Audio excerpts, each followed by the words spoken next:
اللهم انصر إخواننا المسلمين في فلسطين. اللهم عليك باليهود وأعوانهم المعتدين الذين قتلوا إخواننا المسلمين في مسجد الأقصى خاصة وفي فلسطين عامة.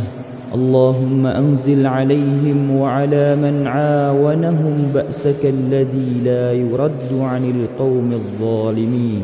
اللهم أنج إخواننا المسلمين المستضعفين في فلسطين.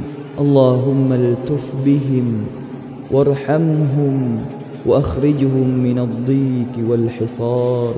اللهم تقبل منهم الشهداء واشف منهم المرضى والجرحى.